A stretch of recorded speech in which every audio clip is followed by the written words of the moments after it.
We are here with another Dynasty Superflex rookie mock draft. We have a 3-rounder for you today. It is a 12-team full PPR 1-point tight end premium Superflex rookie mock draft. As always, if you like Dynasty content, make sure to subscribe to this channel. 80% of you that watch these videos are not subscribed. So make sure to just hit that subscribe button and help us get to 1,100 subscribers. And of course, join our Discord. Link is in the description of this video. It's free. We're putting together listener leagues, put together leagues together. Startups will be this off season. We do live streams and live rookie mock drafts that I'd love to have you guys on there. And the best way to get in there is through joining our Discord. And we do team reviews. If you want your team review, join our Discord, and there's a channel in there where you can set you up for a team review. But like I said, today we are doing a 3-round Dynasty rookie mock draft with landing spots, by the way. We have landing spots. I will leave the link to the mock draft where I'm getting these landing spots from in the description of the video, so you can kind of check that out. But I'll also kind of, mention them as we go along. Again, as we get started, this is a 12-team Superflex PPR 1-point tight end premium rookie mock. Of course, with the first pick, it's Ashton Jeanty. It just seems to be no one else. I think the only way Ashton Jeanty doesn't go 101 in a rookie draft is if running backs are just severely devalued in your league. So you would have to have wide receivers being way more valuable or quarterbacks being way more valuable. In this draft, though, in this mock draft, Ashton Jeanty does fall 21st. He falls 21st overall to the Steelers. So still a good spot. I think we still like that spot. No Najee, maybe no Jalen Warren. I just don't see him falling that low. I think someone takes him within the first 12 picks. But there's also, I guess, an argument for someone saying, hey, I can get any team in the top 12 to 15 saying I can get a really good defensive player or offensive lineman or whatever, and then still get a good running back like an Amarion Hampton, a Caleb Johnson, a Travion Henderson in the second round, and maybe they kind of take that approach. With the 102, I'm still going Tet McMillan, although I am at the point where if Luther Burden gets a nicer landing spot and, really good draft capital, I'm fine with taking Luther Burden over Tet McMillan. I think I'm at that point, and I'm slightly leaning towards Luther Burden as my wide receiver 1. They are in the same tier. And in this draft, I like Tet McMillan's landing spot more than I like Burden's, which we'll get to when we draft him. But Tet McMillan goes 12th overall to the Cowboys. I kind of like that spot. You got an established quarterback. You're playing alongside CeeDee Lamb, so you don't have to worry about being the main guy there. And I think he can pair well with CeeDee Lamb. At the 103, and you guys know when I do these rookie mock drafts, I kind of like to do them not just like, here's how I would do it every single time. Here are my rankings, because no one's going to draft like me, exactly like me in your drafts. You're going to get curveballs. You're going to get, guys maybe being overdrafted. I'm not saying this player is being overdrafted at all, but I'm going to take Travion Henderson here, who goes actually third round to the Chiefs. He goes in the second pick of the third round to the Kansas City Chiefs. And I think if that happens, he already has a lot of hype. Some people have him as their RB2 in this draft. I even heard people float out there. No one really credible or anything, but people float out there, is he the RB1? I don't think he is, but he's obviously really good. And he goes to the Chiefs. Like, I know people are going to be worried about Pacheco, but I think Travion's just better than Pacheco. And even if Pacheco is kind of there, like, he's a significant part of that offense. So, but again, I like to draft kind of like how I think it's going to play out if the NFL draft goes this way and things like that. Now, this is a tight end premium, a 1-point tight end premium. So tight ends are getting double all other positions here, which is where it starts to get significant. If you play in any like half-point tight end premium, or like, you're only getting 1.5 and everyone else is getting 1, there's not much of a difference. But I'm going to go Tyler Warren here. Tyler Warren in this mock draft went 7th overall to the Jets. That's one of the highest drafted tight ends ever. Obviously, Kyle Pitts was number 1 at 4, but I'm not sure how many tight ends have been drafted top 7. I know Hawkinson was close, and maybe a couple other guys there, but You get him to the Jets, he's easily the tight end one there. I know people are going to say, well, what's their situation? A new team and all that stuff, and who's their quarterback and all of that. But honestly, like Brock Bowers did not land in a great spot, and he was the tight end one. Like sometimes tight ends, especially tight ends, are just too good, to deny. And so you get a new coach in there. You get Aaron Glenn in there. You have the connection with Laporta. I think they're bringing someone over from the Lions to be their OC, so you could see some connections there. So I'll go Tyler Warren here at the 104.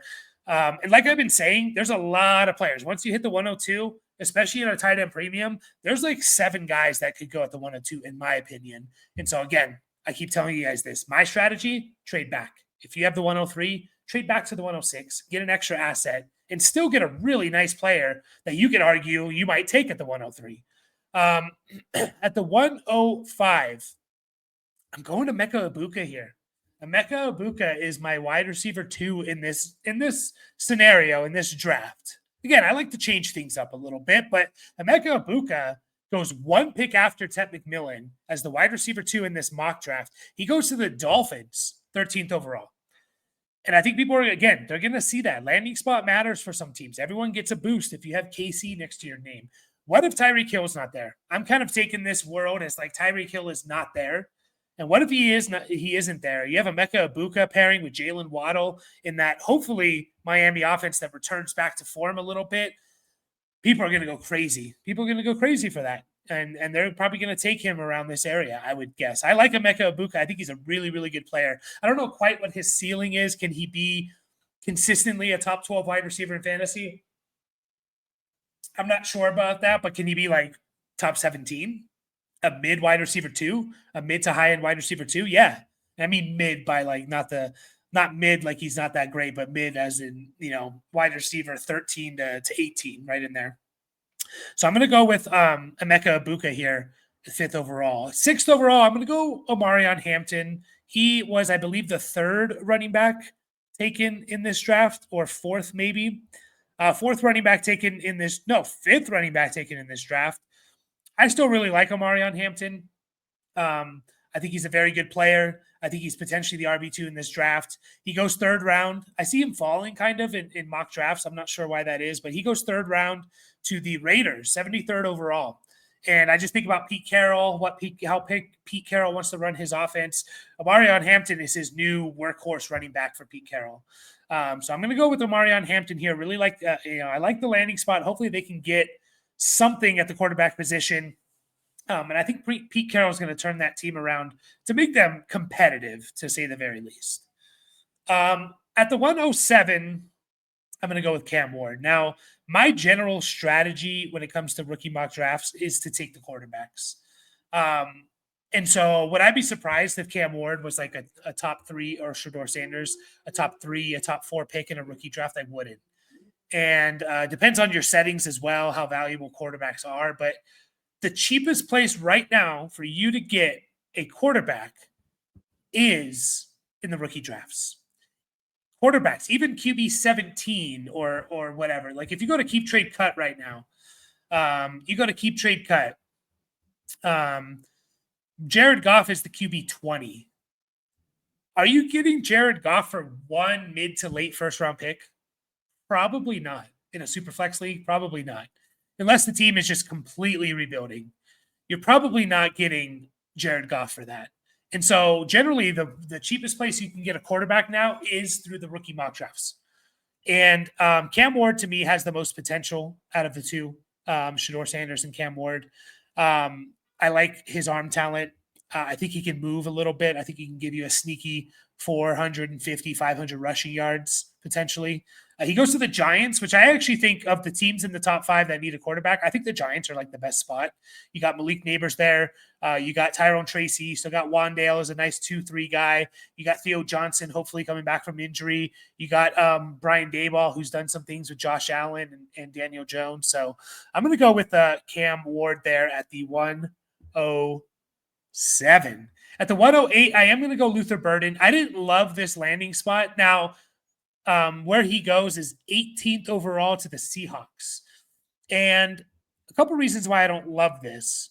Well, if DK Metcalf is gone, which maybe this is a sign that he is, right? They're doing this like they trade Metcalf, then I like it more. But if he's not, we could be seeing a Jackson Smith and Jigba type year one, where the value for him after year one is going to fall, And so you got to keep that in mind because dynasty football is all about playing the values and stuff like that. So I could see a situation where he falls in rookie drafts if he does go to the Seahawks. Also, I really want to see Luther Burden play 60% in the slot. I think he can play out wide. Don't get me wrong. I do think he can play out wide, but I like to see him play like a Chris Godwin, mostly from the slot. Same thing with JSN. I want to see JSN in the slot like all the time, except in 2 wide receiver sets. I want him on the field, which obviously there isn't a slot. And one of those guys is, you can't play both of them in the slot unless you're playing 4 wide receiver sets, which is not as common, obviously. So, I don't know. It's just a little bit of a confusing spot. So I think that's why Luther Burden, who I really like, again, he's in my tier 1 with Ted McMillan, and you're getting him at the 108 versus the 102. I like Luther Burden. It's just I don't love that spot. At the 109, I will go Shedeur Sanders. Again, quarterbacks, they're cheap in rookie drafts. These guys can still be pretty good, even if they're QB 15, QB 17. That's going to be valuable in a superflex league. He's the number 1 overall pick to the Titans. And can he give you Tua production? Sure. I think he can. I think he can. So I'll go Shedeur Sanders here, positional value and all that.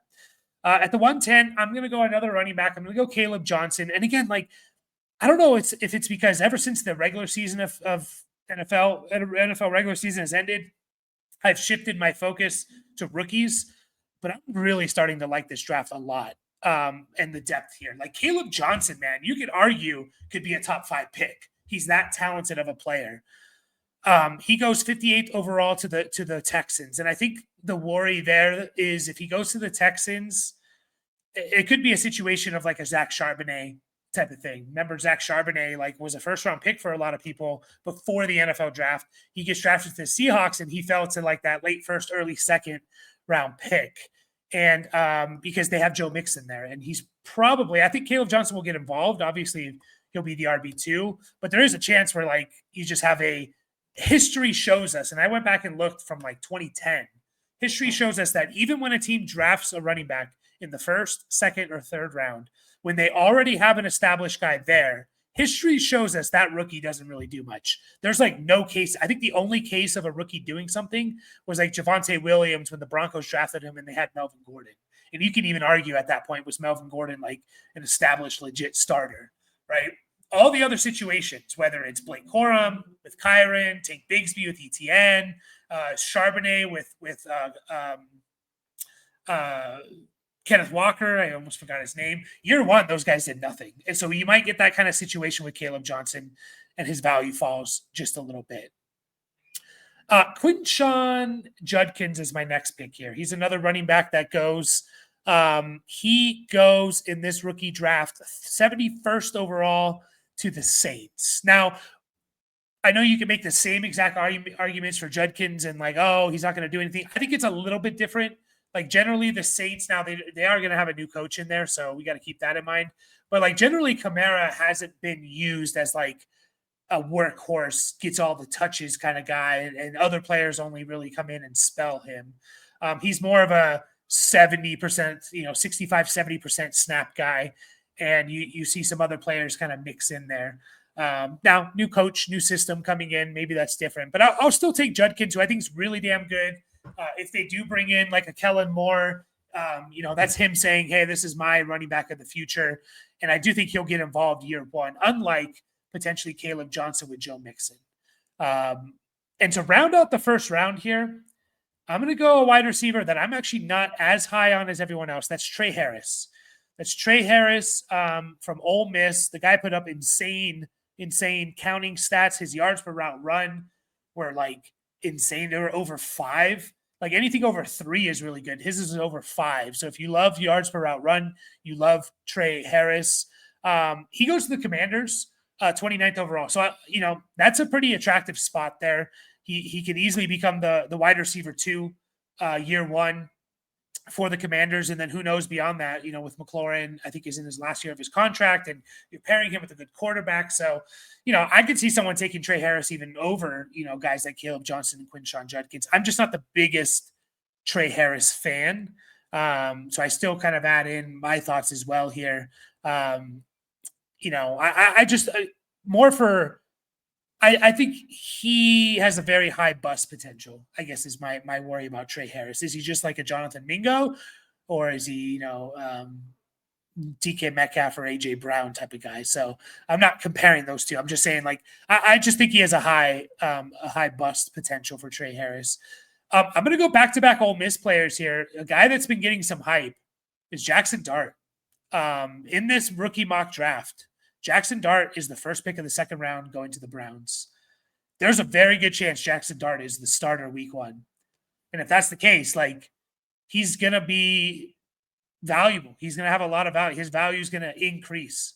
It just is. So Jackson Dart, like, sneaky, getting a lot of hype. Also, he has rushing production. I don't think a lot of people realize this. Like, but if you go look at what he rushed for 500 yards in college last year. Which, by the way, when you get sacked in college, it takes away rushing yards from the quarterback. So Jackson Dart, I think, is, if he gets this draft capital, generally I like to see quarterbacks, if they're not first-round picks, I want them to be very early second-round picks. I think he's going to get a shot. He's going to get a shot, and you don't know what you have in him. Maybe he turns out to be really damn good. Who knows? Even if he's just like a mid to low-end QB2, there's still probably more valuable than a lot of other players go in the second round. We kid ourselves and we trick ourselves into thinking like all these players are going to be good, and it just doesn't work out that way. The second round, third round are a lot of times are just dart throws. And so, no pun intended, why not throw a dart at Jackson Dart, and hit potentially on, if you find a starting quarterback in the second round, like, you're doing well in fantasy, in Dynasty. Next up, I'm going to go Matthew Golden here. Matthew Golden going to the just had it. Matthew Golden going to the Raiders. I'm a big Matthew Golden fan. I think Matthew Golden's really damn good. The only real well, there's a couple things. I'm going to make a specific Dynasty rookie profile on Matthew Golden, but everything that he does, like, he does pretty well.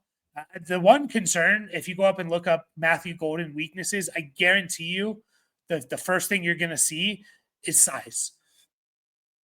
That's the first thing you're going to see. It's his size, and, like, I'm done just knocking people because maybe they're not quite the prototypical size. I'm just done. I'm done doing that. If you look good, like, a Tank Dell was one of those examples. Everything was about his size. I thought Tank Dell was awesome. He had all the tools, and he was, before all these injuries, he was really damn good. Bucky Irving was another guy we were high on, and the only knock on him was his size. Like, can he hold up? And so I'm kind of just done doing that. I mean, it's not like Golden's tiny. He's 6 foot 195. Like, a lot of good receivers are around that 200-pound rate. So range. So I like Matthew Golden. He goes to the to the Raiders here.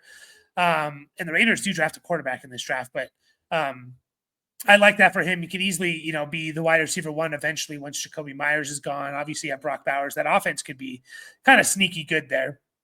At the 203, I'm actually going to go with the tight end here. I'm going to go Harold Fannin Jr. I know he's not really impressing too much in the Senior Bowl. I'm still not completely bought into Fannin, but he's still being mocked as, like, the third tight end off the board.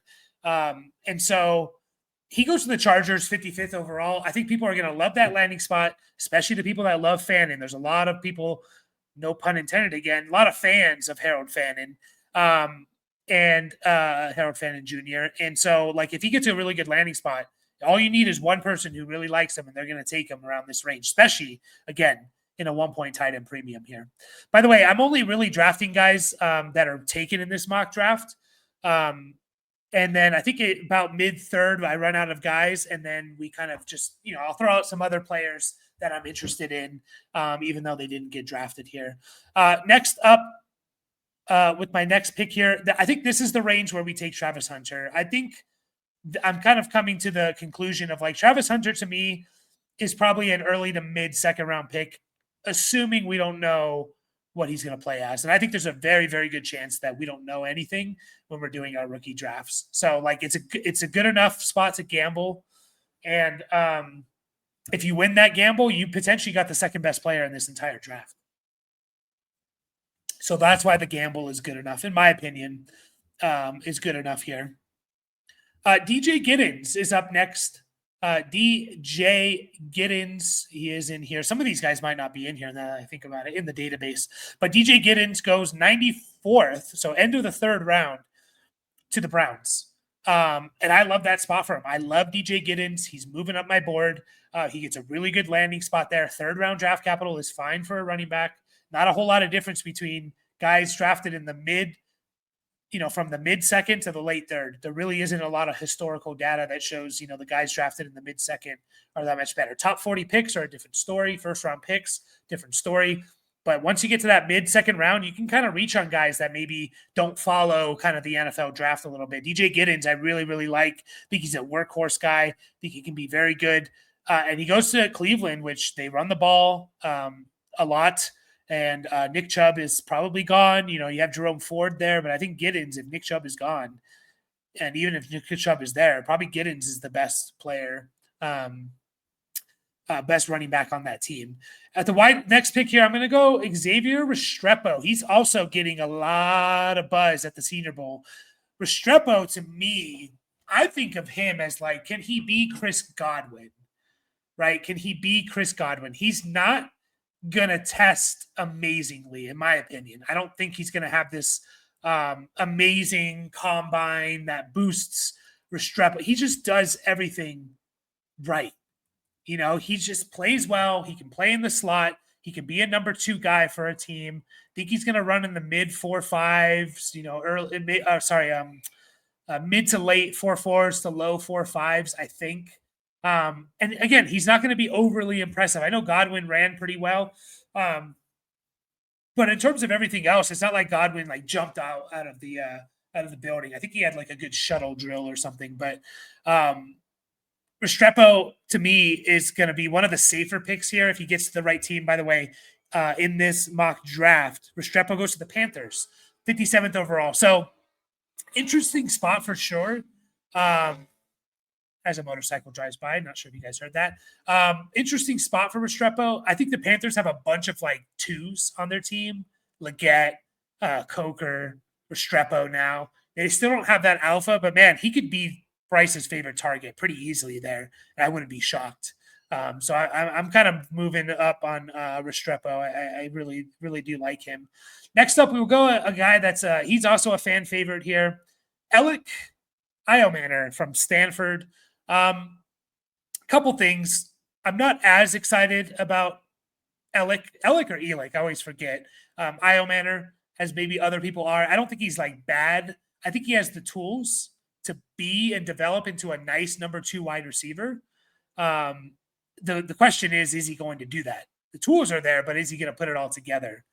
I know people really like, he dominated Travis Hunter, in 2023 and all that stuff. And that's fine. He does get good draft capital. He goes 39th overall, so he's a top 40 pick. But he goes to the Bears. And so, like, DJ Moore's there. Roma Dunze's there. I know Ben Johnson's there in the offense, but it's not like Ben Johnson produced, 3 top-tier options for the Lions. They had Amon-Ra, J-Mo did some things here and there, Laporta, but it weren't like top tier guys. So I'm just a little bit worried about like where he falls into that wide receiver room.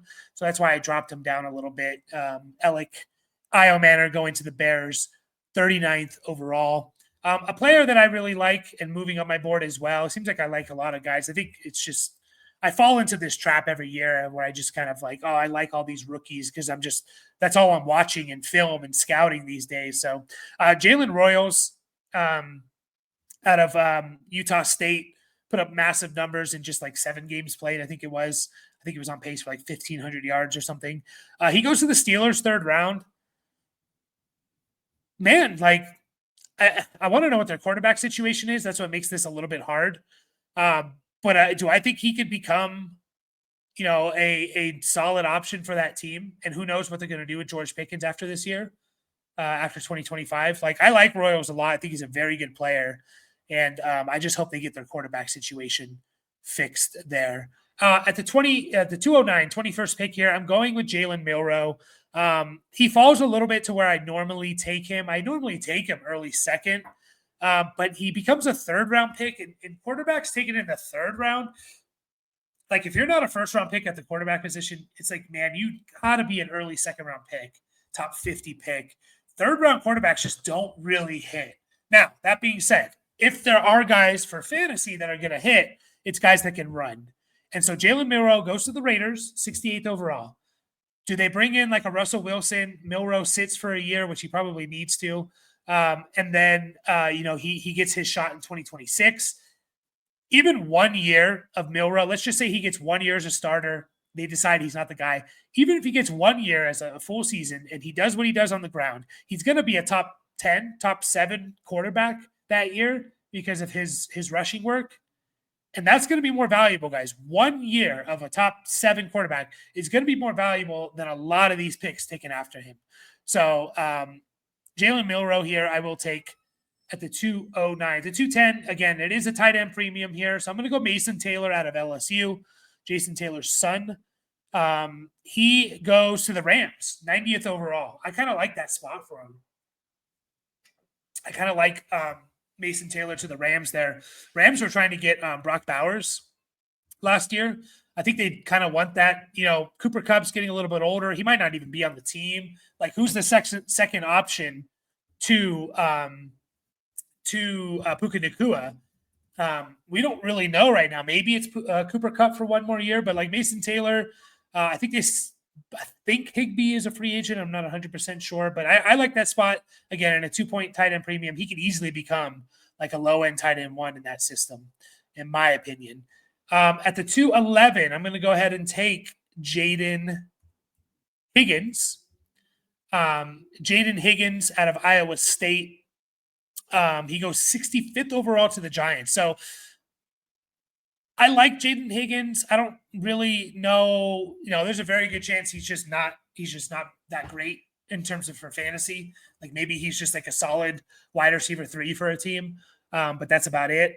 This is where we're throwing darts, right? This is the point in the draft where we're taking a lot of chances. We're throwing a lot of darts. So I'll go Jaden Higgins here. Goes to the Giants, early second, third round. Plays alongside Neighbors. Neighbors is going to be the focal point of that offense. And so I'll take a shot here on Jaden Higgins. Savion Williams is a player I am very high on because the potential for this guy is there. The potential is insane. This guy is an athlete with the ball in his hands. He's awesome. He has to get, if any team's going to just say, go line up out wide and win, he's going to be nothing. He has to be like a Cordero Patterson, Deebo Samuel-like guy. More like a Cordero Patterson, I think. Like, give this guy 5 carries a game from the backfield or from Wildcat or whatever. Give this guy, 4 targets a game, and let's see what he does. Like, the guy is so talented. I just don't think he's a very good route runner. And I don't think he's a pure receiver. So, give him 80, 90 targets or 70, 80, 90 targets. Give him 60 carries in a season, and we'll see what happens. Goes to the Saints. We'll see. Kellen Moore, I think it's an interesting spot for him. Savion Williams. Into the third round here. I'm going to go ahead and take Torrey Horton from Colorado State. I think he's in here. He is. Torrey Horton in this draft goes 70th overall to the Jacksonville Jaguars. And I kind of like that. I think Christian Kirk is still under contract, but you got a new coach in there bringing in his guys. And I think Torrey Horton by year 2 kind of takes over as potentially that wide receiver 2 for the Jags.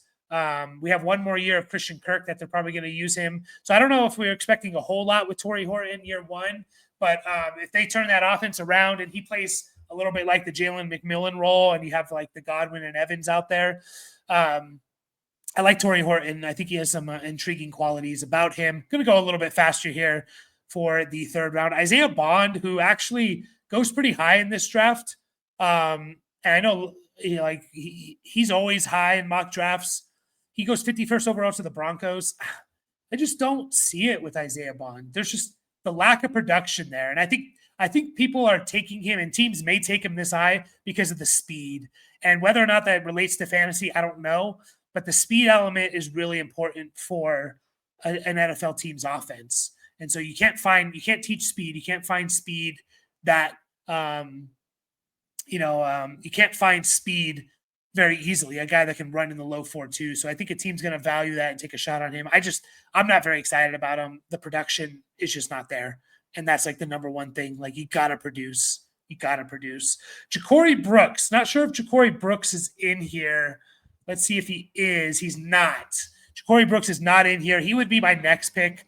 Ja'Cory Brooks. He goes to the Browns, 67th. So very early in the third round. So I'll go ahead and take Gunnar Helm here. Again, 1 point tight end premium.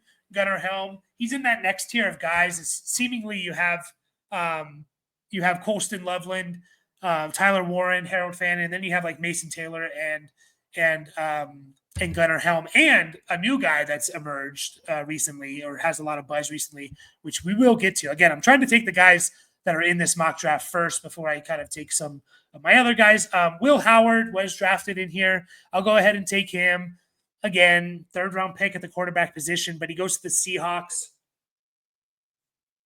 People are going to see that in a super flex league and say, hey, he could have a chance in 2026, and they're probably going to take him in this range. I've seen too many mock drafts, too many real drafts where, quarterbacks even taken, Spencer Rattlers of that and those guys taken in this range in super flex leagues because people just want to hit on that quarterback. So some guys that weren't, I think that's about all the guys that were drafted here. Jalen Knoll was another one that was drafted. I don't see him in the database. He's not in the database, so I didn't take him. Jalen Knoll, that is. So those are all the guys that were basically drafted in this mock draft. So now I'll go with some players in no particular order, some players that I really like that weren't drafted in this mock draft. Dylan Sampson out of Tennessee. I might be higher than him than a lot of people. For me, Dylan Sampson's in the tier with the Caleb Johnsons, the Travion Hendersons, and the Omarion Hampton. He's in that tier. Draft capital is going to matter, but I'm a big Dylan Sampson fan. I'm going to type it in right now. Dylan Sampson weaknesses and kind of what shows up, right? What shows up. Durability, size, right? Like things that if you look good on tape and you produce. Now, pass protection is a legit concern. What is he going to do as a pass catcher? I think he can do some stuff as a pass catcher. But is he amazing pass catcher? Maybe not. I think he's better than we're giving him credit for. But it's always like durability, size, and like those things. If you look good and all the numbers are there and the analytics stuffs are there, I'm going to take a chance on you. So I really like Dylan Sampson a lot. Jack Besh getting a lot of hype there at the Senior Bowl, right? I think I remember that. I'm going to make a Senior Bowl video here next week. But yeah, Jack Besh, another guy he's probably a wide receiver 2 at best, but he might be a very safe, solid producer, bench guy, bye week replacement, flex kind of guy here. Tez Johnson, again, this is kind of in no particular order. I'm not saying Tez Johnson should go behind Besh or whatever. I'm just throwing out guys that I like. Tez Johnson, again, he's another one of those guys. It's all about size. Now, he's like extremely small. So maybe there is slight concern there. A team's going to take a shot on him because the dude just looks good. His film looks good, his numbers, all that stuff. Like someone's going to take a shot on him. I don't know if I've ever seen a wide receiver be less than 160 pounds. Like that's pretty crazy, but he's obviously very, very talented. Elijah Arroyo is getting a lot of hype. And I've read somewhere that he might be the tight end 3 in this draft class now out of Miami. Elijah Arroyo, he's making a lot of news at the Senior Bowl. It's just in the news as of late, right? is it in news as of late. I'm just double checking something here. Making getting a lot of hype at the Senior Bowl. He had 600 yards and 7 touchdowns. So seems to be a little bit of an athletic type of guy. So Elijah Arroyo, I'm excited to kind of get into his film a little bit. Cam Skattebo, I'm kind of high on Skattebo as well. Like I have him just out in that next tier after like the Hamptons and Sampson and Caleb Johnson. Like the dude is just like a grinder, and a team's going to really like that, and they're going to use him. They're going to use him. I mean, we've seen Jamal Williams put up 1,000 yards and 17 touchdowns. Like if he gets to the right team, he can as well. Devin Neal is another one that a lot of people like, and dude just produces a lot of really good running backs in this draft, as you can see. RJ Harvey is another one here. RJ Harvey. I really, really like RJ Harvey. I kind of made a video about him 2-3 weeks ago, and like I'm a big RJ Harvey fan. I think he could be very good, and I hope he just gets the right draft capital, gets to the right team, because like he could be awesome. Dude, it's just really fun to watch. Go check him out. And then the last one I want to talk about here is Ollie Gordon, because this is a situation where this guy was, I think, a 4-star recruit out of high school. He comes in as a freshman, his freshman year in 2022, doesn't really do a whole lot. I think Chuba Hubbard was there. Was that the Chuba Hubbard year? No, that was the year after. But Ollie Gordon doesn't really do much year one. His 2023 season, his sophomore season, was insane. Over 2,000 total yards, 22 touchdowns, 40 catches. Everyone was talking about him as being the number 1 top 10 pick in the NFL draft type of guy, and had a terrible third year. Terrible third year for Ollie Gordon.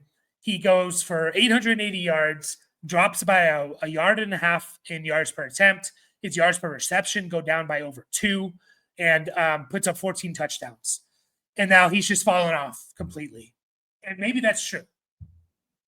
I'm going to be taking shots on Ollie Gordon if he goes 4th, 5th round or whatever. I'm going to be taking a shot, because can a team unlock that? Can a team find that? It reminds me a lot of Chuba Hubbard. Chuba Hubbard, who also went to Oklahoma State, was a 5-star recruit coming out of high school. Came in year 1, 2018. It was 2 years. Chuba Hubbard's been in the league since 2021? Yeah, I guess 2021, right?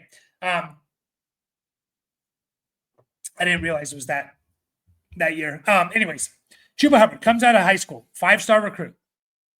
Year 1, as a freshman, puts up almost 1,000 total yards, 9 touchdowns. Year 2, he has an insane season, almost 2,300 total yards, rushed for over 2,000 yards, and 21 touchdowns. And then had a terrible junior year. 666 yards, was injured. It was the COVID year. And then he kind of gets a little bit forgotten about.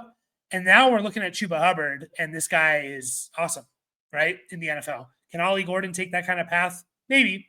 We'll see. But that's all I have for you guys today. I appreciate everyone watching. Make sure to like and subscribe. Join our Discord to get into some live rookie drafts. And we'll catch you guys all in the next video.